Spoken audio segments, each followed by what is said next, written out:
Bonsoir à toutes et à tous. Très heureux de vous retrouver. Nous nous trouvons à la synagogue d'Anguin, à la CIP Anguin, au 47 rue Melville. Écoutez, je suis très heureux de vous retrouver. Voilà, comme tous les mercredis soirs, Bezat Hashem, secours à partir de 20h30. Alors, on va traiter de la paracha de Pekoudé. En fait, la paracha de Pekoudé, c'est la dernière paracha qui va conclure le Sefer Shemot. Et ensuite, on va entamer un nouveau livre. La paracha de Pégoud va traiter de sujets qu'on a déjà cités auparavant, qui est effectivement de construire le Mishkan, mais auparavant, on nous parle des vêtements qui ont été fabriqués pour le Kohen Gadol, les vêtements, le éphod, le choshen, tout ce qu'il avait sur lui. Ensuite, on nous parle de la construction du Mishkan, on nous parle de tous les éléments qui s'y trouvaient, oui, l'Aaron, la Menorah, donc le Aaron à Kodesh, la Ménorah. Ensuite on nous parle de le Shouchan, tous les ustensiles qui s'y trouvaient, en fait, pour finalement conclure que Hachem résidait parmi nous au-dessus du Ohel Moed, de la tente d'assignation. Le jour, en fait, c'était une apparence de nuage, et la nuit, une apparence de feu, au-dessus du Ohel Moed, en permanence, aux yeux de tout Israël. Et donc on avait la preuve, en fait, ici, que tout ce qui avait été préparé pour le service qui devait se faire dans le Mishkan avait été fait de façon cohérente et de façon exactement comme Hachem l'espérait, puisque vous avez vu que la Shekhina réside parmi nous. En fait, on avait besoin d'avoir une preuve. La preuve, c'était celle-là. Voilà, il y a un ange qui représente Akadosh Baruch Hu, qui est ce nuage. Soit il est représenté le jour par un nuage, soit la nuit par un feu, au-dessus du Ohel Moed. On avait l'occasion de voir une chose pareille. Vous imaginez, ça veut dire que ici, on avait la preuve qu'on était des gens, des tzadikim. Oui, on avait la présence divine, on avait, si vous voulez, un roi HaKodesh, un esprit divin qui animait tous les Bnei Israël à l'époque. On avait une capacité, puisque Moshe était là, présent dans le peuple juif, d'avoir cette prophétie à l'extrême, puisqu'on était inspiré de Moshe Rabbeinu. Et donc c'est important de comprendre que tout ça, ça ne s'est pas fait gratuitement. Ouais, ça ne s'est pas fait tout seul. Et on est arrivé en fait au summum de de la paracha de Picoudé en expliquant qu'on a eu une capacité, chacun d'entre nous, de faire résider la Shrina sur terre. C'est-à-dire de permettre à Hachem de résider là où il a espéré résider un jour, c'est-à-dire aussi sur la terre. Oui, c'est ce qu'explique la Gemara dans Chagiga, que Hachem a créé des éléments qui se trouvent dans le ciel, oui, et tout ce que vous voyez sur la terre, en fait, doit se trouver ou devrait se trouver sur la terre également. C'est-à-dire qu'il y a Yerushalem Shel Ma'ala, on dit il y a la ville de Yerushalem se trouve dans le ciel, le Beth Amikdash se trouve dans le ciel. La Gemara dans Shvuot explique qu'un jour Hachem fera descendre le Beth Amikdash du ciel directement sur la terre. Après, il faut comprendre ce que ça veut dire, mais quelque part, vous avez compris que tout ce qui existe dans le ciel doit pouvoir un jour exister sur la terre. Parce que Hachem ne veut pas simplement exister dans le ciel, il veut aussi se retrouver avec nous sur la terre. C'est important que vous compreniez ces principes. C'est-à-dire que peut-être on ne se rend pas forcément compte, mais lorsqu'on fait une mitzvah, oui, on fait une mitzvah, on permet à Kadosh Baruch Hu de résider dans l'espace qu'on lui réserve sur la terre. Lorsque vous faites une mitzvah, qu'est-ce que ça veut dire? Ça veut dire que on a tous une neshama très spéciale, très spéciale. Dans le peuple juif, on a une neshama très spéciale qui engage la capacité de pouvoir faire 613 mitzvot. Oui, les nations, eux, n'ont pas cette possibilité. Ils sont concentrés et réservés à 7 mitzvot Noach. Maintenant, ça ne veut pas dire que c'est dénigré. On ne va pas dénigrer. Ce n'est pas négligeable de faire cette mitzvot, simplement d'expliquer qu'on n'a pas la même fonction. Oui, on n'a pas les mêmes ordres sur la terre, et donc chacun remplit sa fonction, sa mission. Et cette mission, à nous, qui nous incombe, c'est d'être capable d'être un roi, d'être capable d'être, lorsqu'on est capable d'être roi, on est roi, d'être Kohen Gadol, d'être, comment vous dire, d'être Kohen, d'être Lévi, d'être Israël, de faire toutes les mitzvahs qui nous incombent en tant qu'Israël, en tant que Lévi, en tant que Kohen. Et donc on a cette mitzvah-là, cette mitzvah. C'est-à-dire, on est ordonné de pouvoir réaliser et faire en sorte qu'Hachem puisse résider dans l'espace qu'on lui réserve sur la terre. Par quel moyen? Par le biais de la mitzvah. C'est la seule manière. Et ici, on voit que c'est pas, on ne peut pas faire n'importe quoi. Vous avez vu que la construction du Mishkan, c'est quelque chose de très pointu, très très sérieux. Oui. Il faut être capable que Kohen Gadol il ait un certain niveau. Il faut qu'on soit capable de, comment dire, de fabriquer tous les ustensiles. Et donc, c'est ces moyens-là qui vont faire que Hachem il va résider parmi les espaces qu'on lui laisse dans tous les moyens qu'on lui a donnés. Et donc ça, hein, c'est de faire résider. On voit qu'on se rend compte que si la Torah nous répète de façon répétée, il faut faire le Mishkan, il faut faire les vêtements du Kohen Gadol, il faut fabriquer tous les ustensiles qui s'y trouvent, l'Aaron HaKodesh, la Menorah, le Mizbeach, le Shulchan. Pourquoi nous répéter en permanence tous ces parachiotes? Bah, si la Torah nous répète ça, ça veut dire que c'est une chose très très très importante. Vous savez, on apprend des lois, hein, on apprend des halachot d'une lettre en plus dans la Torah. Donc lorsque la Torah se répète, évidemment que vous avez compris que c'est beaucoup plus important que tout. Voilà. Donc si la Torah s'attarde sur la construction du Mishkan et tous les ustensiles qui vont avec, c'est qu'on devrait s'inspirer de cette idée et de comprendre que peut-être l'idée, c'est de faire résider Hachem sur terre. Qu'il y ait la Shrina Israël un jour. C'est ça qu'Hachem désire. Comment ça marche? Ben, il faut faire des mitzvot. En fait, on se rend compte à travers ce qui s'est passé dans la Torah, dans l'histoire de la Torah, hein, le niveau qu'on devrait pouvoir atteindre un jour. Le niveau qu'on devrait atteindre un jour, c'est le niveau qui était celui de Adam Arishon, avant d'avoir fauté. Vous savez, c'est marqué dans la Gemara, hein, que la Gemara dans Sanhedrin explique que Adam Arishon, le premier homme sur la terre, il était nourri par des anges. Il étudiait la Torah. Il était capable de voir, de concevoir. Misof haolam ve'atzofo.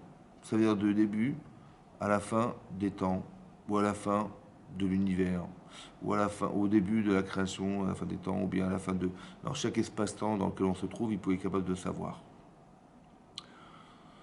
Il était dans le Gan Eden. Et un jour, Adam a fauté. Alors attention, il ne faut pas se tromper. Et croire que vous allez dire, vous voyez, tout ce qu'on vit aujourd'hui, toutes les défaillances qu'on a subies aujourd'hui, elles viennent d'un seul homme et d'une seule femme. Et on pourrait se dire, tu vois, s'il n'avait pas fauté, on ne serait pas dans cette galère aujourd'hui. Ou si elle n'avait pas fauté, on ne serait pas dans cette difficulté aujourd'hui. Bon, en fait, il faut bien comprendre une chose. Vous imaginez que ce ne serait pas cohérent et logique d'imaginer que parmi les milliards et les milliards et les milliards et les milliards, je répète, et des milliards d'habitants sur la Terre, on a tiré au sort et on a pris Adam Arishon. On a tiré au sort parmi des milliards de femmes et on a tiré Chava. Et on a dit, écoute, débrouillez-vous, hein, débrouillez-vous maintenant. Voilà, vous êtes les responsables de l'humanité, à vous deux. Ça vous paraît logique ou pas? Non, c'est pas logique. C'est pour ça que les Chachamim expliquaient, le Rav Dessler en particulier, il explique qu'en vérité, toute la jante masculine de l'humanité, elle se trouve dans un seul homme. Et toute la jante féminine de toute l'humanité, elle se trouve dans une femme. Autrement dit, la faute d'Adam Arishon, elle n'est pas répertoriée dans le choix d'un homme, mais dans le choix de l'humanité. Et si Adam a fauté, c'est parce qu'il était porté par l'humanité. Et ça, ça veut dire que quoi? Que si on faisait partie d'Adam Arishon, et que Adam Arishon a fauté, et qu'on est sur Terre, c'est que forcément, on va devoir réparer le choix qu'on a fait un jour, de façon ancestrale, d'avoir poussé Adam Arishon à accepter de fauter. Et donc, on est venu sur Terre pour arriver, entre guillemets, à reconstituer ce qu'on a un jour raté d'être. Comme si que vous deviez vous imaginer, que dans le corps humain, il y a des atomes. Ça va? Peut-être que, en fait, la représentation des atomes, c'est nous. On est l'atome. On est un atome qui a poussé Adam Arishon à fauter. Et donc cet atome, il n'est pas à sa place. Il faudrait qu'on soit capable de corriger cette erreur. On est tous un petit peu des fragments de Adam Arishon et on est tous venus sur Terre pour permettre de reconstituer l'image profonde et véritable de Adam Arishon. Autant sur le plan masculin comme sur le plan féminin, Chava, pareil. Chava, c'est pareil. Et c'est important de le comprendre que lorsque vous analysez les personnages de la Torah, vous analysez Adam Arishon, vous devez comprendre que c'est peut-être ça le problème. C'est ça qu'on devrait essayer de comprendre en tant qu'homme et ce qu'on devrait comprendre en tant que femme. Quelle était la véritable faute? Qu'est-ce qui a poussé Adam Arishon à fauter avant et après la faute? On voit qu'il a été ensuite diminué, oui, il s'est retrouvé, il n'avait plus de rapport avec des anges, il était obligé de travailler à la sueur de son front, et ça, a priori, être chassé du Gan Eden, et a priori, ça, c'est réparateur de quelque chose qui lui a manqué au départ. Il faut toujours expliquer la Torah de façon cohérente en expliquant que jamais Hachem ne punit qui que ce soit dans la vie. Ouais, quand on dit, on parle de Onesh, on traduit par une punition, par un châtiment, en fait, le châtiment est difficile. Quand on parle de châtiment, en fait, il n'y a pas de châtiment. C'est, en fait, on va devoir corriger quelque chose. Et lorsqu'on n'est pas adapté à une situation, c'est difficile d'appréhender la chose. Alors, c'est l'appréhension qui est compliquée. Et c'est ça qu'on voudrait, et qu'on veut comprendre, et c'est ça qui est la correction de la personne.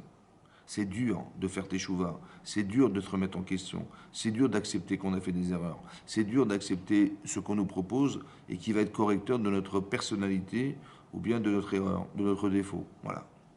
Maintenant, il faut bien comprendre la chose suivante. Et je vous pose la question, elle est claire. Hachem dit à Adam Arishon, le premier homme de la création du monde, écoute, tu peux profiter de tout ce qui se trouve dans le Gan Eden, dans le jardin d'Éden. Tu peux manger tous les fruits qui s'y trouvent. Par contre, il y a un fruit qui s'appelle le Etz Da'at, le fruit de la connaissance du bien et du mal. Celui-là, hein, il ne faut pas le manger. En fait, les commentaires d'expliquer, c'est pas qu'Hachem lui avait interdit de manger de façon radicale. Il lui a dit d'abord mange des fruits de la connaissance de l'arbre, de l'arbre de vie. Et après que tu aies consommé cet arbre de vie, alors je te proposais de manger de la connaissance de l'arbre de la connaissance du bien et du mal. Donc c'était provisoirement interdit. Mais ça devait un jour être permis. Qu'est-ce que fait Adam? Qu'est-ce que fait Chava? Chava, elle mange cet arbre interdit et elle propose à son mari, à Adam Arishon, de consommer de ce fruit. Elle a été tentée et elle a réussi à convaincre Adam Arishon de consommer ce fruit. Maintenant, qu'est-ce qu'il a manqué à Adam Arishon? D'un côté, c'est bizarre. Parce que je pense que quand Hachem lui dit ne mange pas du Hetzedarat, il a l'esprit clair que c'est Hachem qui lui a dit de ne pas manger du Hetzedarat. Et il sait pertinemment que s'il il le mange, Hachem lui dit si tu manges, tu mourras. Ça veut dire que tu perdras ton éternité. Et Adam Arishon, il a été tenté et il a consommé du Hetzedarat. Et pour moi, hein, c'est incohérent. Pourquoi c'est incohérent? Parce que d'un côté, quand on réfléchit, c'est comme une balance. Vous avez une balance dans le cerveau, et puis vous faites un choix. Bon. Et c'est le choix, en fait, c'est ce qui pèse le plus lourd dans votre balance qui va vous permettre de décider de faire ce choix. On est d'accord? Donc il y a des éléments qui composent la balance. Ouais, vous avez un plateau d'un côté, un plateau de l'autre. Et le poids que vous allez mettre sur le plateau de la balance, le poids est finalement les arguments qui vont justifier mon choix. C'est comme ça. Mais alors sa femme, elle lui dit, écoute, c'est tentant, on va être comme Hachem, puis jamais il t'interdit Hachem de manger un truc pareil, c'est sûr que non. Et puis on va être comme Elohim, et puis voilà, on fera ce qu'on serait comme des dieux, on serait comme Hachem, pardon, comme Dieu, qui est capable de créer des mondes, voilà, comme ça dit Rachid. Ça, c'était les arguments du Yetzirah, et elle a été tentée, elle propose à son mari de manger du Yetzirah. Maintenant, vous avez Hachem d'un côté, dans la balance, et vous avez Adam, et vous avez Chava. Qu'est-ce que vous choisissez? Je sais pas, moi je choisis Hachem. Si vous avez l'éternité et vous avez la mort en face, qu'est-ce que vous choisissez? Je choisis l'éternité. Bizarrement, il a choisi sa femme, et bizarrement, il choisit la mort. Dans le doute, on va dire dans le doute. Elle a raison, peut-être, mais je sais ce que j'ai entendu d'Hachem. Et je sais ce que j'ai entendu de Chava. Comment c'est possible que dans le doute, il ait pu choisir Chava? Vous avez compris? En vérité, il a choisi Chava parce qu'il a la connaissance d'Hachem. Mais il n'a pas cette conscience d'Hachem. C'est ça. La conscience. Ça veut dire que si j'avais vraiment conscience de ce que je vis, je ne pense pas qu'on aurait choisi. Si j'avais la conscience, quand on parle de Imuna, en fait, ou de Bitachon, de confiance en Dieu, c'est pas quelque chose qui s'arrête à l'intellect. Parce que c'est tentant, le contraire. Et on sait pertinemment que lorsque c'est tentant, c'est plus fort que soi. Et quand c'est plus fort que soi, on ne peut plus réfléchir. D'accord? Et donc c'est vrai qu'on va s'exécuter sans réfléchir. Maintenant, le problème, c'est ça le problème. Mais la conscience, si j'avais eu conscience, si Adam Arishon avait eu conscience de la valeur que représente Hachem à ses yeux, est-ce qu'il aurait fauté? Ben non, parce qu'il n'y a pas photo. Entre sa femme et Hachem, il n'y a pas photo. Entre l'éternité et la mort, dans le doute, je ne vais pas me dire, ben oui, et dans le doute, je vais peut-être que j'ai mal compris, ou peut-être ou j'ai vraiment bien compris, mais dans le doute, je vais quand même pas me, je vais quand même pas me plier à la volonté de Rava. Ça va? C'est logique. Ça veut dire qu'il a manqué quelque chose. La tentation était plus forte que la connaissance qu'on avait d'Hachem. Il n'y avait pas cet émouna et bitachon qui était assez fort, on va dire, pour pouvoir se dire, mais non, c'est pas possible. Je vais pas faire une chose pareille. C'est pour ça qu'Hachem il a proposé de sortir du Gan Eden. On a l'impression que de sortir du Gan Eden, c'est une faute, qui va entraîner le fait qu'Hachem il soit fâché et il va le chasser de son jardin d'Éden. Non. En fait, Hachem, il se rend compte que le niveau que Adam Arishon devait atteindre dans le Gan Eden, il n'est pas capable de l'atteindre. Alors il va falloir le sortir d'ici. Pourquoi? Parce que manifestement, c'est trop difficile. Par contre, sur la Terre, c'est-à-dire dans l'espace dans lequel on vit aujourd'hui, de pouvoir lui permettre de retrouver ce qu'il a perdu, c'est possible. Alors il va faire teshuva, il va essayer de reconstituer tout ce qui a pu être son erreur et son raisonnement et se remettre en cause et retourner au Gan Eden. Vous avez compris? Mais c'est ça le travail de la vie en fait. C'est de se rendre compte en fait on est issu de quelque chose qui n'est pas forcément adapté à soi et on ne va pas forcément réussir. Et c'est ça qui va nous permettre d'avoir conscience de ce qu'on a raté et c'est ça qui va nous permettre de se rendre compte de ce qu'on doit faire sur Terre. Oui? Et donc Adam Arishon va sortir du Gan Eden, et Hachem lui dit, dorénavant, tu travailleras à la sueur de ton front, dorénavant, tu devras faire un effort pour obtenir ta subsistance. Mais à quoi ça sert? En quoi c'est réparateur de la faute de Adam Arishon? En fait, vous allez vous rendre compte que le travail, oui, ce sont des choses aléatoires. Et vous allez vous rendre compte que des fois, hein, vous avez investi dans quelque chose et c'est pas forcément ça qui est sorti. Oui. Vous allez vous rendre compte qu'il y a d'énormément de paramètres qu'on ne contrôle pas parce qu'elles ne sont pas entre nos mains. Oui. Et c'est ça qui va faire que ça va être compliqué. Parce que bah, je vais m'inquiéter de savoir est-ce que ça va marcher, ça va pas marcher. Parce que c'est pas entre mes mains. Qu'est-ce qui n'est pas entre mes mains? Bah, vous allez labourer, ça va pousser, j'en sais rien. La terre est meuble, la terre est fertile, j'en sais rien. C'est pas dans mes mains. Que ça pousse, c'est pas dans mes mains.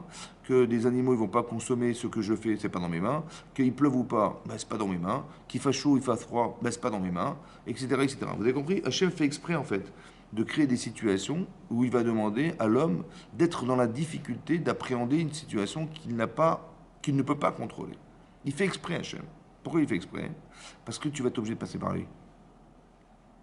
Et dans quel but?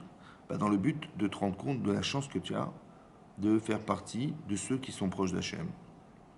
Tu vas prier, ça va pousser. Tu vas prier, il va pleuvoir. Tu vas prier, il va pas faire trop chaud. Tu vas prier, tu vas éviter le froid de l'hiver. Tu vas prier Hachem, tu vas éviter les animaux qui vont consommer tes fruits et tes légumes. Tu vas prier, tu vas pouvoir récolter.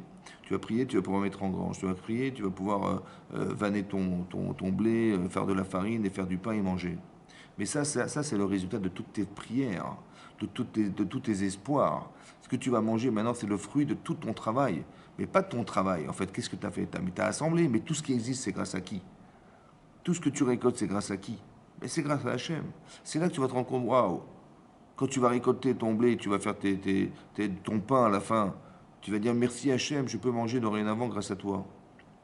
Maintenant, si Chaval vient et dit, bah, écoute, c'est quand même tentant, tu crois qu'on va manger du Hetzadat? Comment? On va manger du Hetzadat, viens, regarde, on va être comme Hachem et tout. Attends, là, c'est plus possible. J'ai tellement conscience de tout ce que j'ai dû avoir grâce à Dieu, parce que sans lui, j'aurais jamais pu avoir le résultat de tout ça. Mais cette conscience, je l'ai eue par le travail. Ce qu'il avait manqué à Adam Arishon, c'est la conscience. Mais ça se construit avec le travail. C'est ça qu'avait dit Hachem. Tu travailleras à la sueur de ton front. Ça va être difficile. La difficulté, elle vient du fait que tous les paramètres que tu vas devoir te confronter ne dépendent plus de toi. Avant, il y avait des anges qui te donnaient à manger. Mais malheureusement, tu n'avais pas la conscience de mon existence. La preuve, c'est que tu as pu manger du Hetzadat alors que je t'avais interdit de manger. Mais comment tu as pu manger? Comment tu as pu transgresser, trahir cette relation? Parce que pas assez de conscience. Tu savais, comme nous, on sait tous, mais on n'est pas conscient. Ça veut dire que ce qui est intéressant, c'est qu'on va s'habituer à réfléchir dorénavant avec des paramètres qu'on ne voit pas.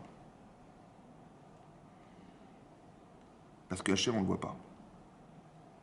Tu vas t'habituer à vivre avec la confiance en Hachem. Il faut nourrir cette conscience. Adam Arishon, il a fauté. En fait, dorénavant, il faut retrouver la conscience. À partir de quand ça a démarré? À partir de Avraham Avinu. Avraham Avinu, vous savez qu'en fait, dit le Midrash que entre Adam et Noach, il y a 10 générations. Et après, entre Noach et Avraham, il y a 10 générations. Mais le Midrash explique, c'est comme si que vous mettiez du sable sur un tamis, et vous tamisez, tout tamisez, et des milliers de fois, et à un moment donné, vous avez trouvé une pierre précieuse. La pierre précieuse qui va sortir du tamis après des milliers de filtrages, ben c'est lui, c'était Adam Arishon. On a trouvé la personne adéquate, celle-ci. Ça veut dire qu'Adam, Avraham Avinu, pardon, il va faire un travail démentiel sur lui-même. Il va être un homme qui va être capable de se rendre compte de ce que représentait Hachem dans le monde. C'est lui qui va identifier et qui va faire savoir l'unicité d'Hachem. Ça veut dire qu'il n'y a pas 50 dieux, il n'y en a qu'un. Oui, c'est lui qui va développer le monothéisme dans le monde. Il va aller à contre-courant de toute la terre. C'est pour ça qu'on dit Avraham à Ivri, l'homme Ivri qui descend de Iver, en fait c'est vrai. Ivri ça vient de Iver. Avraham, Noach il avait 3 enfants. Et Iver c'est un des enfants de Noach. Pardon, pas des enfants, des petits-enfants. Et donc qu'est-ce qui va se passer? Avraham va naître de là. Mais Iver ça veut dire aussi, Ivri ça veut dire aussi Iver. Ça veut dire il est de l'autre côté de la rive. Il est de l'autre côté, il va contre-courant de tout. Les gens sont idolâtres, lui il va à contre-courant de tout. Et ça, hein, à contre-courant, ça veut dire que c'est quelque chose qui est dans le judaïsme, ça. On est toujours à contre-courant. Yosef, à contre-courant. Tous ces gens-là, c'est pour ça qu'on est un peu pris pour des gens un peu spéciaux. Hein, un peu spéciaux, ça veut dire qu'on ne nous comprend pas. Des fois, on nous prend pour des fous. Parce qu'on fait tout, mais à contre-courant. Ça veut dire que Yosef, il va se retrouver en prison, mais il réussit.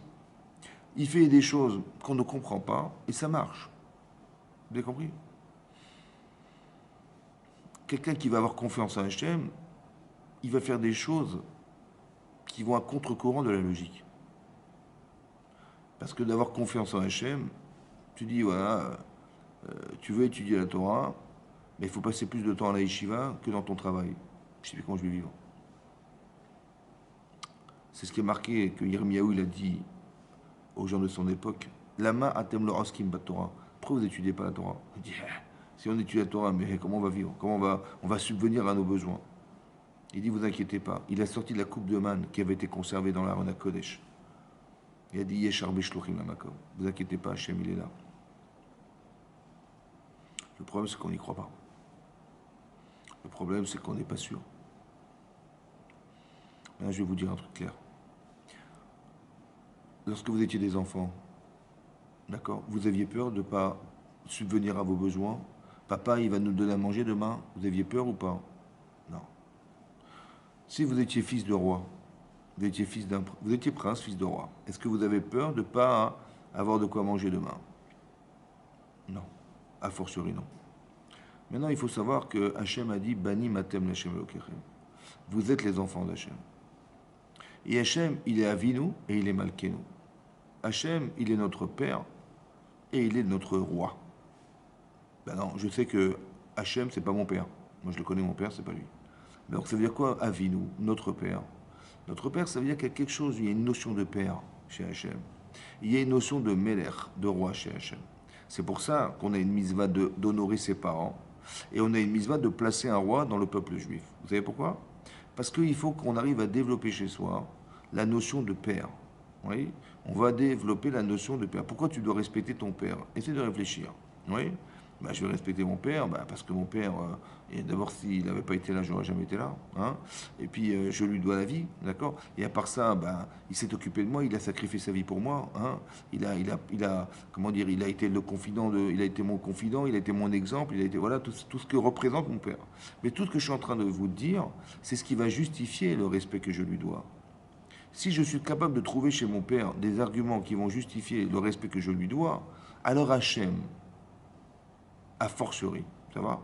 Et si j'ai pas peur du lendemain quand je suis l'enfant de mon père, alors je vois pas pourquoi j'aurais peur du lendemain si je suis le fils d'Hachem. Il m'a dit, vous êtes mes enfants. Et ça, c'est tellement logique en vérité qu'on ne devrait même pas s'inquiéter. Seulement, on n'y croit pas. Pareil, Hachem, il dit, Hachem Melech, on dit Hachem Melech, Hachem Melech, on dit Hachem, il est le roi, le roi. Ok, il est le roi, mais on a peur du lendemain, on a peur de ce qui va nous arriver, on a peur de tout ça. Mais je comprends pas, mais ton père, c'est le roi. De quoi t'as peur? En vérité, ouais, oui, je sais, mais bon, il est roi, je veux bien, mais il est où Hachem? Vous avez compris? En fait, on n'y croit pas vraiment. On n'a pas la Emouna et on n'a pas le bitachon, on n'a pas cette confiance. Et c'est ça qu'on devrait développer chez nous. On devrait avoir confiance. Toute la Torah, elle a été construite sur ce principe d'avoir confiance. Pourquoi? Parce qu'après Abraham, il y a eu Yitzhak. Et après Yitzhak, il y a eu Yaakov. Dit le Midrash Rabbah que la finalité d'Abraham, c'était Yaakov Avinu. Parce que l'Agma a dit, par quel mérite il a survécu au fait d'avoir été jeté dans une fournaise ardente. Vous savez que Nimrod, à Ur-Kasdim, où vivait Abraham Avinu, il a dit à Abraham, il a dit, écoute, c'est simple. Soit tu fais Avodazara, donc tu deviens idolâtre, comme tout le monde, soit je te prends et je te jette dans la fournaise ardente. Et tu vas brûler, vif. Il a dit, je préfère brûler. Et là-bas, hein, on se rend compte qu'il n'a pas brûlé. Il n'a pas brûlé, Abraham. Pourquoi il a eu ce miracle? Demande l'Agma, mais par quel mérite il a eu? Quel mérite il a pu avoir pour ne pas brûler? Comme quel mérite? Abraham Avinu. Il a donné sa vie pour Hachem. Il n'y a pas plus grand mérite que ça. L'Agma, dit non. Elle dit parce qu'Abraham, il devait engendrer Yaakov Avinu. Vous savez que Yaakov, il aurait peut-être pour lui, il aurait été préférable qu'il meure en Kiddush Hachem. C'est possible. Seulement, comme il devait engendrer Abraham, Yaakov Avinu, c'était pas possible. Alors il devait vivre pour ses enfants et ses petits-enfants. Ça veut dire qu'il est possible qu'on existe pour les autres. Mais ce que je veux vous dire par là, c'est que la finalité d'Abraham, c'est Yaakov Avinu. C'est ça le Hémet. C'est qu'Abraham, il va faire un travail qui lui a permis de devenir Abraham dans la mesure où, soit vous devenez parce que vous faites vivre autour de vous, c'est ça le chesed d'Abraham. De qui il a appris ça? Il a appris de Noach. Comme ça dit la Gemara dans Sanhedrin, qu'il a appris de Noach. Parce que Eliezer, le serviteur d'Abraham, lorsqu'il a vu Shem, qui était le fils de Noach, il a dit, mais comment vous avez fait dans l'arche de Noé pour survivre dans l'arche de Noé pendant un an? Il dit, ben, c'était l'enfer. On devait s'occuper des animaux en permanence, de donner à manger à l'un à l'autre, et chacun avait son heure, sa nourriture. C'était l'enfer. On n'a pas dormi, Shnatsus, le sommeil d'un cheval pendant un an dans l'arche de Noé. Et le sommeil d'un cheval, c'est entre 3 minutes, un quart d'heure, une demi-heure maximum, par jour. Je ne sais pas si vous vous rendez compte, hein, de pouvoir résister au sommeil pour nourrir des animaux. Et Abraham, il a fait un raisonnement a fortiori. Si pour sauver la terre, Hachem, il a demandé à ce que Noach et ses enfants, ils donnent à manger à des animaux, alors a fortiori à des êtres humains. Et c'est ce qu'a fait Abraham Avinu. Il s'est occupé de nourrir des êtres humains toute sa vie. Ça veut dire son travail, c'est d'exister pour les autres à l'extérieur de soi. À force de donner, on s'attache aux gens. Mais il a aussi appris ça d'Hachem. Parce qu'Hachem, il donne et il donne en permanence. Vous avez compris? Il donne en permanence. Il ne prend rien pour lui. Tout ce qu'il fait, c'est pour les autres. Voilà. Et donc, si on existe aujourd'hui, c'est parce que tout le chesed, toute la bonté d'Hachem, tout ce que vous voyez autour de vous, ouais, cette opulence et cette variété, c'est Hachem qui nous l'a donné. Il a dit, ouais, c'est ça que je dois faire. Ouais, je dois ressembler à Hachem dans le chesed d'Hachem. Ça, c'est Abraham. Yitzhak, il a fait le travail inverse. Pourquoi il a fait l'inverse? C'est simple, parce que le chesed poussé à l'extrême, on arrive à un niveau de tolérance où par bonté, on va tolérer la faute. On dit dans le pauvre, écoute, tu connais pas, c'est le pauvre, il a dû faire des erreurs parce que, à cause de ça, et à cause de ça, il faut accepter. Voilà, il faut accepter, il faut avoir pitié de lui. Non, il faut savoir mettre une limite à la pitié. Et donc il a dit Gvura. Gibor, ça veut dire qu'il a mis un frein au chesed, un frein à la bonté et à la pitié. Pourquoi? Parce que la tolérance, elle a une limite. Ouais. À la fin, tu vas même tolérer les erreurs les plus graves dans ta vie. C'est pas possible. Gvura, c'est aussi d'être capable d'être fort pour arriver à l'intérieur de soi-même à éliminer tout ce qui empêche l'homme d'avancer, tout ce qui nous empêche d'avancer. Ouais, il y a plein de choses on est prisonnier de plein de choses dans sa tête. Et d'être gibor, c'est de savoir comprendre et analyser tout ce qui est l'objet de tout ce qui nous empêche d'évoluer dans la vie. Ouais. Si quelqu'un il est coléreux, il faut qu'il travaille sur la colère. S'il est impétueux, il faut travailler sur l'impétuosité. S'il est avare, s'il est cruel, il faut travailler sur ça. Ouais. Et donc ce travail, en fait, il est un travail de compréhension de soi. Et ça, c'est la gvura, d'être gibor, de se retenir de. En vérité, on est tous un peu gibor. De quelle manière? Quand vous faites don de vous-même à vos enfants, à votre épouse, à votre mari, vous faites don de votre temps, de votre argent. Qu'est-ce que vous faites en fait? Cet argent, j'aurais voulu le garder pour moi. Ce temps, j'aurais voulu me le consacrer pour moi. Non, je vais être gibor, je vais être fort. Je vais dire non, c'est pas grave. Laisse-le pour les autres. Ouais, je vais être fort, ça veut dire je vais me retenir, ouais, pour ne pas avoir une relation égoïste avec les gens. Je vais me retenir de vouloir conserver ce que j'ai pour pouvoir le partager avec les autres. Ou alors je vais me retenir de ne pas être tenté par mon mauvais penchant pour ne pas faire la faute. Ou bien je vais repousser mon Yetzerara qui veut m'empêcher de faire la mitzvah. Ça va? Donc on est Gibor, parce qu'Hachem aussi se retient. Il est aussi Gibor. Ata Gibor Leolam Hachem. La Kvura, la capacité d'être fort, c'est pas d'avoir des muscles. C'est d'être capable mentalement d'être que fort. C'est ça, c'est ça la force mentale. Oui, c'est ça. Et ça, et la suite de ça, c'est Yaakov. Yaakov, c'est qui? C'est celui qui va être capable, ouais, d'être à la fois dans la ligne d'or de celui qui est à la fois bon et qui est à la fois rigoureux. Elle est où la limite de la rigueur? Oui, on n'est pas extrémiste. Et elle est où la limite de la bonté? On n'est pas extrémiste dans la bonté. Il faut trouver la ligne d'or. Et ça, c'est le Hémet, c'est la vérité. Ça, c'est Yaakov Avinu. Yaakov Avinu, il va avoir 70 enfants. Pardon, ils vont être au nombre de 70. Pardon. Et donc, en 70, on va commencer à créer un peuple, le peuple juif, à partir de 70 personnes, qui étaient des 12 Shvatim, les 12 tribus d'Israël. Et ces enfants, ils vont se retrouver tous en Égypte. Et ils vont se multiplier. Et on va devoir subir le Sharbut Misraïm.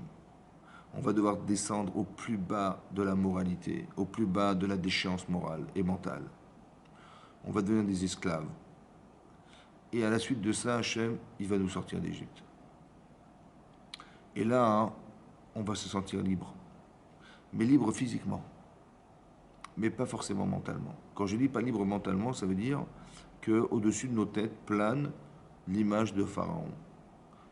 On sait qu'on est sorti d'Égypte, mais on est sorti comme des esclaves. Ça veut dire que demain, tu me reproposes de travailler, je dirai oui. Et si tu me dis, mais sois indépendant, je n'y arriverai jamais. Parce que je suis l'esclave de Pharaon. Vous avez compris? Cette incapacité à se libérer de ce qui nous empêche d'être libre dans sa tête. On est prisonnier. Et qu'est-ce qui va se passer? Hachem, il va nous retrouver, et on va se retrouver dans la mer Rouge. Et là, hein, on va avoir très peur en voyant les Égyptiens arriver. Qu'est-ce qui va se passer? Alors, il y a certains qui vont se plaindre. On va tous avoir peur. Mais certains vont se plaindre.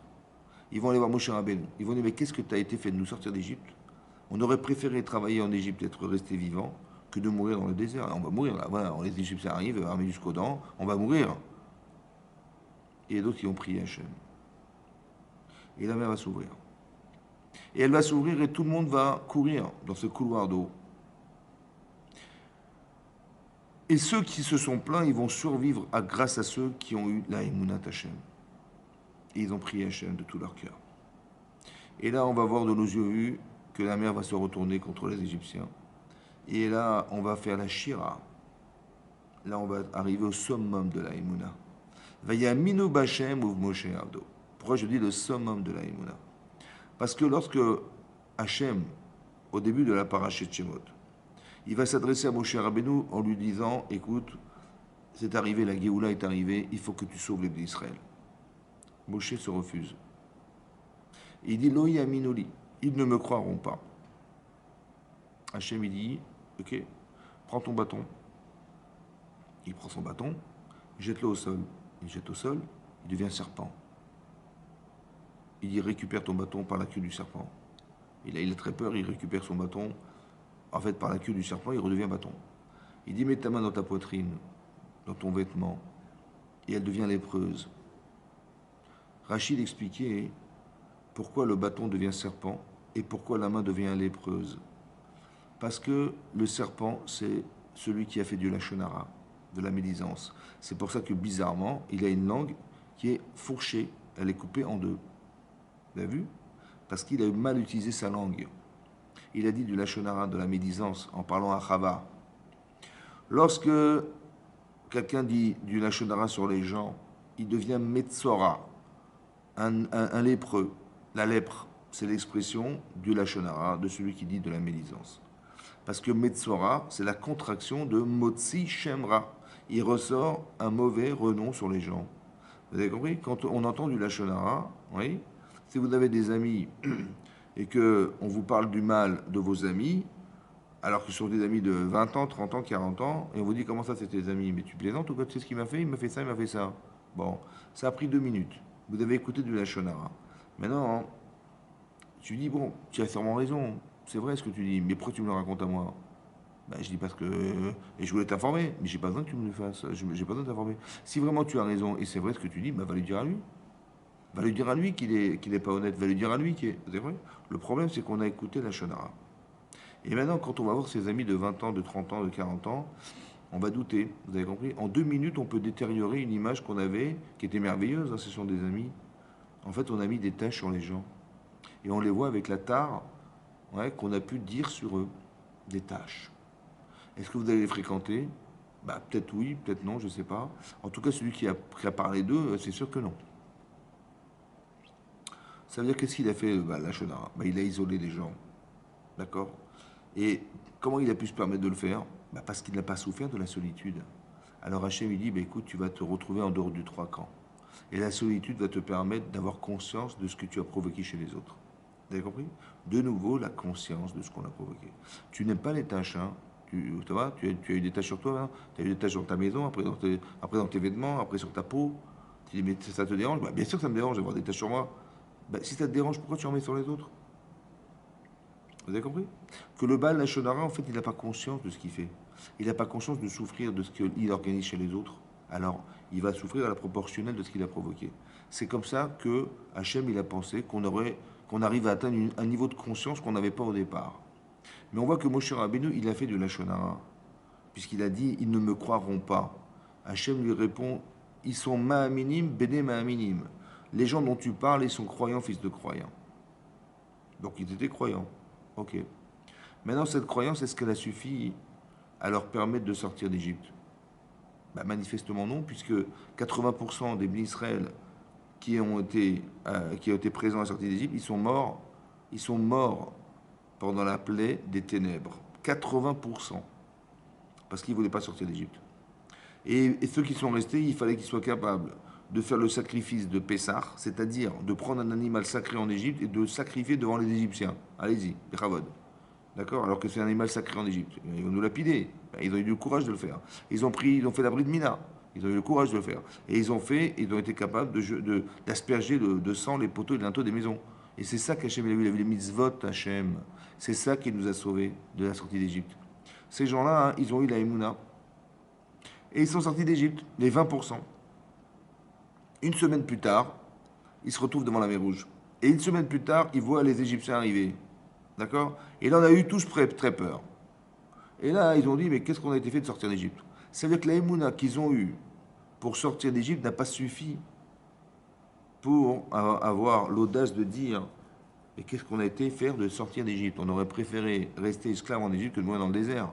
La Emouna, encore une fois, ils ne l'avaient pas. Vous avez compris? Et donc, qu'est-ce qui va se passer? Ils l'ont finalement eu lorsqu'ils ont vu la Kriyat Souffle, le verre de mer rouge, et lorsque les Égyptiens sont morts. Et là, ils ont dit, là, ils ont fait la chira. Là, Vayaminu Bachem ou Moshe Rabbeinu. Ce qui est marqué Vayaminu Bachem, ils ont cru en Hachem et en son serviteur Moshe Rabbeinu. La Emouna, c'est la cristallisation de la conscience qui nous a manqué un jour. Vous avez compris ça? Ça veut dire qu'on apprend et on apprend dans la Torah plein de choses. Mais ce qu'on apprend essentiellement, c'est qu'Hachem, il voudrait qu'on ait conscience qu'il existe. Vous avez compris? C'est ça qu'Hachem, il veut. Il veut ça, Hachem. Il veut qu'on soit capable, dorénavant, de faire que je suis conscient qu'il existe. Parce que c'est comme ça qu'on va le faire descendre sur la terre. Vous avez compris? Quand je dis faire descendre sur la terre, ça veut dire que vous allez faire des actes qui vont lui permettre de résider dans le cœur de chacun d'entre nous. Et ça va nous donner un pouvoir qui est infini. Infini, infini. C'était le pouvoir, en vérité, auquel a échappé Adam Arishon. C'est ça. C'est-à-dire que si je fais une mitzvah les Shem Shamaim, c'est ça qui est marqué, que dans les Pirkei Avot, dans les maximes des pères qu'on lit à Pessah, vous vous rappelez, là-bas c'est marqué dans le 6e chapitre, dans le dernier chapitre de Pirkei Avot des maximes des pères, c'est marqué que celui qui étudie la Torah des Shem Shamaim, l'Ishma, ça veut dire au nom du ciel, mais profondément, sans intérêt personnel, mais que dans l'intérêt de la mitzvah, alors il est Zoché les Dvarim Arbe. Il peut être méritant de beaucoup, beaucoup de choses. Et méritant, ça veut dire qu'il va comprendre des choses qu'il n'a jamais étudiées de sa vie. Ça va? Il va atteindre quelque chose, les Shem Shamaim, il va atteindre sa Neshama. Il est dans le Gan Eden, en fait. Pourquoi je vous dis ça? Parce que vous savez, la Gemara dans Nida explique que quand on est dans le ventre de sa mère, on mange ce que sa mère mange. On boit de ce que sa mère a bu. On respire par sa mère. On a un nerf d'Alouk al Rocho. C'est marqué que l'enfant, l'embryon, il a un nerf, une lumière sur le front qui lui permet de voir Misof Haolam Ve'ad Sofo, du Sof Haolam, du bout du monde au bout du monde. Et il a un ange qui lui apprend toute la Torah Kula. Du moins la Torah qu'il a besoin de savoir dans sa vie. À qui ressemble cet enfant? À qui ressemble cet embryon dans le ventre de sa mère? Vous savez à qui il ressemble? Est-ce qu'il ne ressemble pas entre nous? Ce qu'explique le Raphaël Shmulevitz, qui était le Rosh Mir, il a dit, mais ça c'est Adam Arishon, ça. Il est nourri par sa mère comme était nourri par les anges. Il voyait le bout et la fin du monde comme Adam Arishon avant de fauter. Il avait toute la Torah Kula, il avait tout. Vous avez compris? Mais quel mérite il a cet enfant d'avoir le privilège de tout savoir et de tout connaître? C'est ça. Il y a comme si qu'entre nous, il y avait quelque chose qui était clair, c'est que dans le ventre de sa mère, on est comme Adam Arishon avant de fauter. La vraie personne à atteindre, c'est elle. Maintenant, on nous fait oublier. Alors il faut retrouver la personne oubliée. Il faut étudier la Torah. Il faut être capable de retrouver la Shrina. L'enfant qu'il faut, mais sauf avant la Batsofo, c'est ça. Il faut protéger ses yeux. Il faut être capable de faire les mitzvot et de s'attacher à Hachem le plus profondément possible. Il faut reconnaître qu'Hachem existe à travers ce que vous vivez. Il m'arrive quelque chose, je reconnais qu'Hachem existe à travers ce que je vis. Oui, c'est pas toujours facile, c'est compliqué, c'est vrai. Mais il faut savoir que Hachem, il est bon. Vous savez, la Gemara, elle dit qu'un jour, Rabbi Akiva, il allait de ville en ville, donc il se déplaçait. Et il arrivait dans une ville et il a demandé l'hospitalité. Et donc il tape à la porte de quelqu'un, il tape à la porte, bonjour monsieur, voilà, je n'ai pas où dormir. Il dit, écoutez, ce soir on n'est pas là. Ah d'accord. Il passe à côté, il tape à la porte, il dit, bonjour, écoutez, je n'ai pas où dormir. Il dit, écoutez, ce soir on a des mondes. Ah d'accord. Il passe à côté, et chaque fois un argument différent. D'accord? Et donc il s'est retrouvé au bout de la ville, il a fait toute la ville, et personne ne l'a reçu. Et à chaque fois, il disait Gamzou les Tova. Gamzou les Tova. Même cela, c'est pour le bien. Pourquoi il disait ça? Parce que panique. Quand tu vois que tu demandes à quelqu'un hospitalité, il te refuse, tu dis mais je vais dormir où ce soir? Et après encore il refuse, je vais dormir où ce soir? Il refuse. Mais il y a de quoi s'angoisser. Il y a de quoi imaginer le pire en disant mais qu'est-ce qui m'a fait le bon Dieu? Qu'est-ce que je lui ai fait pour que j'ai pas où dormir ce soir? Vous avez compris? Et on va sûrement culpabiliser. En général, on culpabilise. On se dit, mais qu'est-ce que j'ai pu faire comme Avérote pour qu'Hachem il m'empêche de dormir quelque part? Hein? Bon, finalement, il ne trouve pas où dormir, donc il va dormir dans la forêt. Et qu'est-ce qu'il fait? Rabbi Akiva, qu'est-ce qu'il fait dans sa vie? Rabbi Akiva, il étudie la Torah, Rabbi Akiva. C'est le plus grand sage de la Gemara. Et Rabbi Akiva, il n'a rien à faire d'autre que d'étudier la Torah. Donc, il est vraiment, vraiment, vraiment concentré sur sa Vodat Hashem qui est d'étudier la Torah. Et donc, il allume sa bougie pour étudier la Torah. Il y a un vent qui éteint la bougie. Je n'ai pas compris, là. Qu'est-ce qui m'arrive, là? Ça va pas. Je cherche l'hospitalité, j'ai pas trouvé. J'ai trouvé personne, c'est incroyable, personne ne m'invite, c'est pas possible. Et là, je vais étudier la Torah, ce qui m'incombe le plus fortement possible. Mon désir profond, c'est d'étudier la Torah. Et là, je peux pas étudier, j'ai plus de feu. Je peux plus allumer la lumière, je peux plus allumer cette bougie. Qu'est-ce que je ressens en ce moment-là? Je ressens, je dis, attends, même ma Torah, il n'en veut pas, Hachem. Bon. Je dis, non, Gamzou et Tova, même ça, c'est pour le Tov. Il voit un chat qui saute et qui bondit sur son coq et qui l'avale devant lui. Attendez, demain matin, il va se réveiller comment, Rabbi Akiva? Il n'y a plus de coq, il n'y a plus. Il est mangé par un. Ah, je comprends plus rien là. Qu'est-ce qui m'arrive? Je sais plus ce qui m'arrive. Gamzou et Tova. Il voit un lion qui saute sur son âne. Qui lui mange son âne devant lui. Waouh, il a eu tellement peur, il s'est affolé. Il a été avalé carrément de son âne. Mais qui c'est qui va porter les valises maintenant? Qui c'est qui va porter les valises? Qui c'est qui va porter tout ça? Et tout ce que mon âne est porté, qui c'est qui va porter? Ah, c'est moi. C'est en quoi? Étudier Torah, je peux pas. Je peux plus. De me réveiller le matin, je sais pas comment je vais faire. Et de porter mes bagages, c'est moi qui vais me les porter moi-même. Il dit, bah non, Hachem, il t'aime pas. Hein. Enfin, manifestement, tu as dû en faire des gaffes dans ta vie pour qu'il arrive à une situation pareille. Il a dit, Gamzou et toi. Bon, finalement, il a pris son sac, il a pris ses bagages, mais il est parti. Il est parti, mais il est repassé par la ville dans laquelle il avait demandé l'hospitalité. Dit la Gemara, la ville, elle était vide.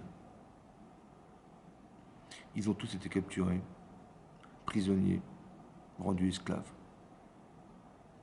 C'est là qu'il a compris. Il a compris, comme ça explique Rashi, que si la lumière était restée allumée, de loin, on aurait repéré la lumière. Et on l'aurait trouvée. Alors Hachem, il éteint la lumière. Que si le coq, il avait fait n'importe quel son, on aurait pu l'entendre de loin et on aurait rattrapé Rabbi Akiva. Que si son âne, il avait bré, on l'aurait entendu et on aurait récupéré Rabbi Akiva. Et c'est là qu'il a compris la Tova. Ça veut dire qu'on ne se rend pas compte, en fait. On traduit mal. On se culpabilise. Mais je ne crois pas, tu fais une mitzvah. Qu'est-ce qui peut t'arriver? Tu fais une mitzvah de permettre aux autres de faire l'hospitalité. Qu'est-ce qui peut t'arriver? Tu fais une mitzvah d'étudier la Torah. Qu'est-ce qui peut t'arriver? Tu veux absolument te réveiller le matin pour aller à la tefila. Qu'est-ce qui peut t'arriver? Ça va? Donc c'est pas possible que Hachem il va me punir parce que je fais des mitzvot. Vous avez compris ce que je veux dire? Ça veut dire qu'on veut me faire croire. On veut me faire croire que tout ça, hein, c'est contre moi. Non. Il faut que tu te dises c'est faux. Tes sentiments éveillent en toi le désir de te culpabiliser. De dire, tu vois, comment Hachem il t'aime pas du tout. Hein. C'est faux, en Bretagne, c'est faux. Tout ça, c'est faux. Il faut être capable mentalement de dire, tout ça, c'est faux. Pourquoi c'est faux? Je vais dire pourquoi c'est faux. C'est faux parce qu'on sait que la Torah, elle fait tenir le monde. Bereshit bar Elokim et Hashem et Haaretz. Donc quand il y a Rabbi Akiva, il étudie la Torah, il est censé tenir le monde. Qu'est-ce qu'il peut faire? Qu'est-ce qui est plus important qui va faire qu'Hachem me dit non, tu ne vas pas étudier. On va éteindre la lumière. Mais qu'est-ce qui peut être plus important que ça? Je vois pas. Si. Le danger mortel. Ça veut dire que là, évidemment, il n'y a que la mort. On voulait éviter la mort. Parce que l'étude de la Torah, qu'est-ce qui peut t'empêcher de Torah? Et qu'est-ce qui va être plus fort que l'étude de la Torah? Parce que ta vie est en danger. C'est ça la logique. Alors Hachem est obligé d'éteindre la lumière, qu'est-ce que je te dis? Donc si on a la Emouna, on a la confiance en Hachem, on n'a pas de problème. On n'a pas de problème. Parce que je sais pertinemment que si mon père il m'éteint la lumière, c'est que j'ai confiance en lui. Soit je dois aller dormir, soit je dois aller à l'école, soit je ne sais pas, ou alors il y a quelque chose, il y a un danger dehors, et puis il éteint pour ne pas que je sois repéré. Mais j'ai pas d'arrière-pensée. Si Hachem existe, j'ai pas d'arrière-pensée dans ma tête. Et donc je me dis, ce qui m'arrive, c'est pour le bien, évidemment. Vous avez compris ce que je veux dire? Mais ça, il faut être capable de le construire. Il faut être capable de le ressentir. C'est pas qu'on sait qu'Hachem existe. C'est sûr, on sait. Il faut avoir confiance en Dieu. C'est pas pareil. Il faut avoir la conscience qu'Hachem existe. Alors, quand on fait des mitzvot, on va le faire en sachant que on va faire en sorte que ça puisse, entre guillemets, aider Hachem à faire que le monde soit monde. Je m'explique. Quand Avraham Avinu, il va faire qu'il ait des enfants avec sa femme, ça a été très compliqué parce qu'elle était stérile. Mais son objectif, en fait, c'était de créer le clan Israël, parce qu'Hachem, il a dit Bereshit bar Elokim et Hashem et Aretz. Bereshit, c'est quoi Bereshit? Bah, c'est pour la Torah, qui s'appelle Rishit, et pour le peuple juif, qui s'appelle Rishit aussi. Rishit Tevuato, les prémices de sa récolte. C'est qui? Ben, c'est nous, c'est le peuple juif. Bereshit, c'est pour ça qu'Hachem il a créé le monde. Alors il dit, ben, je veux bien être le précurseur de ça, je veux bien. Et donc il va faire. Mais vous pensez bien que quelqu'un qui a des idées pareilles, les tsaris va se mêler, hein. Évidemment. Mais il faut atteindre un niveau. Lequel? De prier, prier, prier pour Sarah pendant 75 ans de sa vie. Pour avoir un niveau d'émouna qui va engendrer ce que nous sommes aujourd'hui. Elle a eu Abraham, elle a eu Yitzhak. Yitzhak, il va se marier avec Rivka. Elle a attendu 20 ans pour avoir des enfants. Mais pourquoi c'est dur? Parce qu'il faut que tu atteignes un niveau. La stérilité n'est pas une punition. La stérilité n'est qu'un repère pour savoir que dorénavant tu sauras que tu es une grande sadéquette. Parce que si tu as été privé d'enfant, c'est que l'enfant que tu vas engendrer, il va être exceptionnel. Et donc il faut devenir cette femme. Et comment tu vas devenir cette femme? En t'attachant, en te collant avec Hachem, en l'accrochant, et priant, priant, priant. Tu vas pleurer, pleurer pour avoir des enfants. Et ça, hein, ça va te permettre de t'attacher à Hachem. Et cette détresse, elle va être comblée par l'enfant qui va naître. Et l'enfant qui va naître va te permettre d'avoir la Emunat Hachem, le summum. Et cet enfant, il aura cette capacité-là, à être un petit peu comme vous voyez, Rachel, elle n'a pas d'enfant. Elle pleure, elle va voir son mari. Mais pourquoi elle n'a pas d'enfant? Parce qu'elle doit engendrer un enfant exceptionnel. Un enfant qui va un jour se retrouver en Égypte, d'accord, à l'âge de 17 ans, et qui va être capable de supporter et de se confronter à la plus grande perversion qui existe dans le monde. Il faut garder ses valeurs. Être capable de pouvoir, à chaque fois qu'il va passer quelque part, il va parler d'Hachem. Il va se retrouver devant Pharaon. Il va dire, vous savez, c'est pas moi, hein, c'est Hachem qui va répondre à vos rêves. Dit la Gemara dans Sota que quand on est tzaddik comme ça, Gabriel, le malak Gabriel, il est venu la veille de la sortie de prison. Il a appris à Yosef 70 langues en une nuit. Vous avez compris ce que ça veut dire?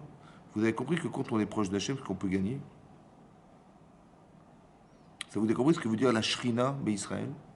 C'est que vous avez l'infini avec vous. L'infini. L'infini. Si on est vraiment, vraiment conscient de ça, mais si on est tellement collé à l'idée que Hachem existe, vraiment, et que tout ce qui nous arrive est Minash Shamaim, et que quand je fais une mitzvah, je le fais dans l'esprit, que ça va aider Hachem, ouais, à faire que son projet soit un projet, alors je suis associé à Hachem. La Shekhina, elle est là. Vous avez compris? C'est ça qu'on veut, c'est ça que voudrait Hachem. En fait, ce qui nous sépare, on a une Neshama, et Hachem, il est la Neshama. Mais ce qui nous sépare, c'est le corps. Et vous allez vous rendre compte que c'est lui qui nous disperse. C'est mon corps qui a envie de faire autre chose, qui a envie de se séparer d'Hachem, c'est envie de... Le Yitzhara, le mauvais penchant, il va s'alimenter du désir corporel pour aller me détourner de cette volonté. Mais d'où je sais que c'est se détourner? Parce que j'ai lu dans la Torah ce qui est permis de faire et ce qui est interdit de faire. Et ce qui est interdit de faire, il va me pousser à le faire. En fait, ce qui va se passer, c'est qu'il va me couper de la Torah, il va me couper d'Hachem. C'est ça son but. Mais je veux pas, moi. Parce que je sais ce que j'ai à gagner de me rapprocher d'Hachem. Vous avez vu tout le Mishkan, c'est de faire résider la Shrina. Le Shachanti Betocham, Hachem, il veut résider dans ce monde. Il veut qu'on soit présent avec lui. Il veut retrouver ce qu'Adam Arishon a un jour échappé. Il aurait tellement aimé qu'Adam Arishon, il aurait tellement aimé que l'humanité accepte ça. Mais tout ça, ça s'est concentré sur le peuple juif. Ça veut dire que nous, en tant que juifs, on a la mitzvah d'essayer de récupérer ce qu'on a un jour lâché et de redevenir les gens cohérents. Et donc ça se passera par la Torah. Et là, la Shrina va résider. Vous savez, on vit des moments difficiles. Oui. Un petit peu comme ça s'est passé à Purim. Pour l'instant, ça ne nous touche pas. Mais il faut savoir qu'un jour, à Purim, avant dans l'histoire de Purim, on s'est assimilé. On a été invité par Achashverosh, à un festin qui n'était pas caché. Et là, on était bien embêtés. Parce qu'il n'est pas caché. Maintenant, de refuser, c'est dangereux. Et d'accepter, c'est d'accepter de manger pas caché. Bon. Mais si pour sauver sa vie, on est obligé d'y aller, on ira. Le problème, c'est que l'Agma dit que Nehenu Meseudato chez la Rajverosh. On a profité du repas. Ça veut dire qu'on n'a pas dit, bon, on mange, on n'a pas le choix. Non, non, on a kiffé le repas. On a bien profité du vin et de la viande, etc., alors que c'était pas caché. Là, il y a problème. Parce qu'on s'assimile. On jouit de quelque chose qui est contraire à la Torah. C'est pas ça. Et donc Hachem, il a décidé, c'est pour ça qu'il a décidé que l'état dans lequel on est, c'est pas un état qui est l'état de ce qui nous fait vivre. Alors il va envoyer un man. Et là, hein, quand Aman va arriver, on va accepter de jeûner. On a compris qu'on avait fait des erreurs. En fait, on va jeûner ce qu'on avait mangé. On va faire teshuva. On va se remettre en question. On a compris notre erreur. On a compris qu'on n'est pas là pour s'assimiler. On a compris qu'on doit être fier d'être juif. On a compris que notre but à nous, c'est de retrouver Hachem. La teshuva, la remise en question, c'est pas de se dire bon, j'ai fait des erreurs, ok, ben, je vais avoir bonne conscience, je vais pas envie qu'Hachem me dise où sont tes erreurs, non, je vais les éliminer, comme ça je suis tranquille. Hein? Non. En fait, il faudrait comprendre, c'est comme dans ma vie de couple en fait. Quelqu'un qui a un problème avec sa femme, oui, il a un problème avec sa femme, et qu'il s'est fâché avec elle, il est à la limite du divorce. Bon, il va réfléchir parce qu'il aime sa femme, et sa femme, elle aime son mari, évidemment, mais il y a tellement de choses qui nous séparent. Qu'est-ce qu'on va faire? Alors, on va essayer d'éliminer ce qui nous sépare. Les reproches qu'elle me fait, ouais, le reproche que je lui fais. Et on va essayer, par amour pour l'autre, hein, de travailler sur soi pour éviter de la fâcher. Ouais, ou bien de plus s'acclimater au féminin. Ou bien qu'elle puisse comprendre son mari. On n'a pas les mêmes besoins que des femmes, alors qu'elles comprennent les besoins de son mari. Elles comprennent qu'est-ce qui lui fait plaisir, qu'est-ce qui le rend fier. Voilà. Et c'est comme ça qu'un homme il va aimer sa femme et qu'une femme elle va aimer son mari. Mais quand on est en couple, jamais on imaginera que quelqu'un va dire à sa femme, écoute, bon, ce que tu me reproches, que je travaille dessus, comme ça tu me diras plus que je t'ai froissé. Ça va? Non. En vérité, l'intérêt, c'est pas d'éliminer ce qui nous sépare, c'est de retrouver la femme qu'on aime, c'est de retrouver le mari qu'on aime. C'est ça la teshuva. C'est pareil, la teshuva dans la Torah, c'est pareil. C'est pas de dire, bon, écoute, j'ai bonne conscience, maintenant Dieu ne va plus rien me dire, bon, Hachem, j'ai fait teshuva, je suis tranquille. Non, c'est de retrouver la relation qu'on a perdue. La faute nous sépare d'Hachem. La mitzvah, c'est de retrouver Hachem. C'est ça la mitzvah de teshuva. C'est de retrouver Akadosh Baruch Hu. C'est ça. Et de faire que la Shrina, elle réside. Et c'est ça, en vérité. Et c'est ce qui se passe. En fait, on aurait pu éviter que Haman il soit obligé de provoquer ça si on avait été capable de comprendre ce qui nous arrive avant. On aurait pu faire teshuva. Seulement, c'est soit on l'a compris, soit Hachem va envoyer Haman pour nous faire comprendre, ouais, pour nous amener à nous obliger à comprendre. Et c'est dommage. Ça veut dire que ce qui arrive aujourd'hui, si on a la vraie Emouna, ça veut dire que si on ressent ce qui se passe, tant que ça ne nous touche pas, Baruch Hashem, on peut réfléchir. Mais on peut faire venir le Mashiach simplement parce qu'on a la conscience et la volonté de comprendre que ce qui se passe autour de nous, en vérité, c'est ce qui aurait pu se passer sur nous. Vous savez que le Maharal de Prague explique que toutes les nations, Édom en particulier, Édom c'est qui? C'est ce que vous voyez aujourd'hui, c'est l'Amérique, c'est la Russie, c'est tout ça. En fait, ils devraient nous combattre. Mais Hachem, en fait, nous protège. Et comme ils ont cette volonté violente de nous combattre, alors ils vont l'exprimer l'un contre l'autre. Comme ça explique le Maharal de Prague. C'est ça ce que dit l'Agma dans Megillah Vav, que Yaakov Avinu, il a prié très fortement pour un peuple qui s'appelle Germamia, dit l'Agma d'Avav Amoudbet. Et le Gaon de Vilna, il dit non, ne dit pas Germamia, Germania, la Germanie, c'était les nazis. Et il a prié Yaakov Avinu que Hachem il muselle ce peuple pour ne pas qu'il détruise le monde. Comme ça dit la Gemara dans Davav dans Megillah. Ça veut dire que si on a échappé aux nazis, c'est parce que Yaakov Avinu, il avait prié pour qu'Hachem il muselle ce peuple. Est-ce que vous comprenez ça? Il aurait pu détruire le monde, dit la Gemara. Il avait la force de détruire le monde. C'est-à-dire que le mal, en fait, qui se retourne contre nous, c'est la pire des choses qui peut arriver. Alors Hachem il est obligé de museler. En attendant, si on est correct, alors on va se rendre compte, normalement, que le monde, il devrait être attiré par le peuple juif. Si on n'est pas correct, Hachem nous protège et qui fait que cette violence qui devrait s'exprimer contre nous, elle s'exprime les uns contre les autres. C'est possible que la Russie attaque l'Ukraine ou les Amériques vont attaquer la Russie ou que la France va s'investir dans la guerre. En vérité, la guerre est la représentation de ce qui ne va pas. Et quand on voit ça, on sait ce qui se passe. Que tous les conflits qui existent, en vérité, sont en rapport avec Israël. C'est ce qui est marqué dans la Torah, ce que je vous dis. Et donc ça veut dire qu'on devrait, en voyant ça, se dire, ouais, il y a un problème, il faut que je retrouve Hachem. Il faut qu'Hachem il nous amène le Mashiach. Il faut qu'on ait la Emouna, parce qu'Hachem il veut. Ce Mashiach-là, le Mashiach qui va venir, Bézat Hachem, c'est celui qui va nous permettre de se retrouver au Gan Eden. On aura tous les privilèges du Gan Eden. Ça veut dire qu'on aura Hachem, on aura le roi HaKodesh, comme si quand on était au Lamaba sur terre. Vous comprenez ce que je veux dire? Et donc ça, il faut l'espérer. On n'est pas obligé de passer par le Haman qui va nous remettre en question.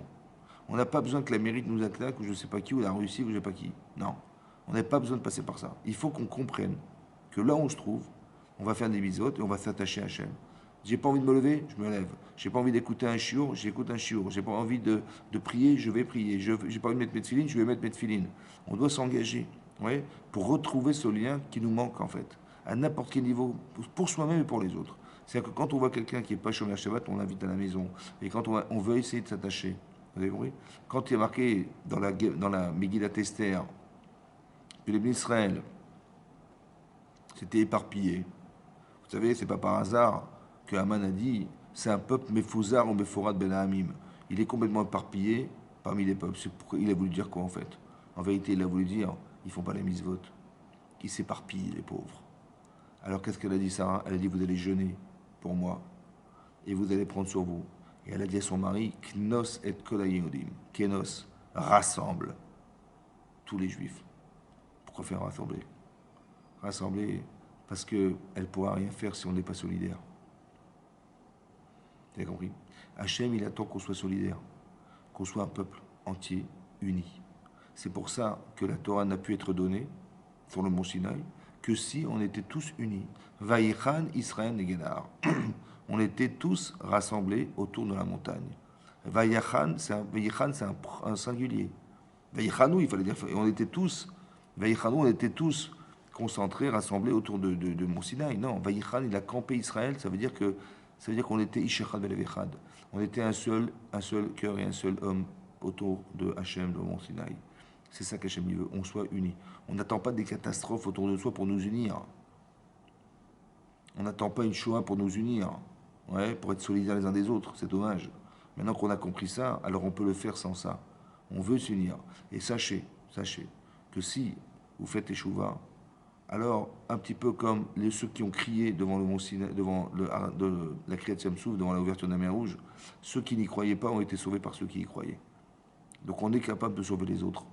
Alors il faut vraiment s'investir, il faut vraiment ressentir, il faut vraiment se rapprocher d'Hachem, il faut faire le maximum qu'on peut d'Hachem, et que vous allez vous rendre compte que l'influence que vous avez mise sur vous, elle va impliquer les autres aussi, sans que vous compreniez. Pourquoi? Parce qu'en fait, votre Neshama, elle ne s'arrête pas là où vous croyez. Elle monte et elle monte, elle monte jusqu'au Kisei Kavod. Et le Kisei Kavod, c'est là où se trouve Hachem. On est tous rattachés au Kisei Kavod, au trône céleste. Et en vérité, vous ne vous rendez pas compte peut-être, mais c'est comme un satellite. Ouais, l'information, elle monte là-haut et elle redescend de l'autre côté du monde. C'est exactement pareil. Si des satellites existent, c'est pour nous expliquer que la Neshama, c'est exactement la même chose. Que si vous faites Teshuvah à Paris, là où vous vous trouvez, en vérité, eh ben, vous allez influencer dans les autres pays qui se trouvent autour de vous, où il y a des juifs qui s'y trouvent.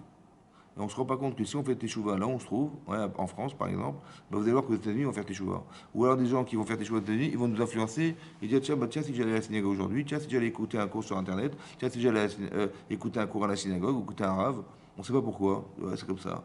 On ne sait pas d'où c'est venu, moi, je ne peux pas vous expliquer. En fait, c'est venu de l'influence de ceux qui se sont engagés de l'autre côté du monde. Et comme on est connecté à eux, parce que notre Neshama, elle va se connecter à la centrale qui est le Kisei Kavod et qui va redescendre de l'autre côté du monde, on est tous, c'est comme une toile d'araignée. Vous avez compris? Et donc ce que vous faites aujourd'hui a une incidence profonde, très profonde, sur la capacité qu'on a d'influencer les autres. Pas seulement parce qu'on leur parle, mais parce qu'on ressent des choses très vraies, très vraies. Et si vous les ressentez profondément, ben Hachem, alors peut-être que Hachem, il va ressentir aussi qu'on est prêt et qu'il va nous envoyer le Mashiach très prochainement. et que Bezat Hashem, on n'aura plus besoin de passer par des conflits et que vous verrez autour de vous que la brebis, ouais, elle vivra avec un lion et la panthère avec la biche. Et on verra qu'il n'y aura plus de Yetzer Hara, on n'aura plus besoin de tout, et que les gens guériront, il n'y aura plus de maladies, il n'y aura plus rien. Et là, on pourra jouir de l'étude de la Torah très profondément. On aura accès à tous les secrets de la Torah. Vous voyez, chacun d'entre nous, on ressentira la Shrina B'Israël. Amen, Kenny Ratson. Merci beaucoup de m'avoir suivi. Voilà, qu'on s'encourage les uns les autres et que ces événements-là ne nous touchent pas, Bezat Hashem.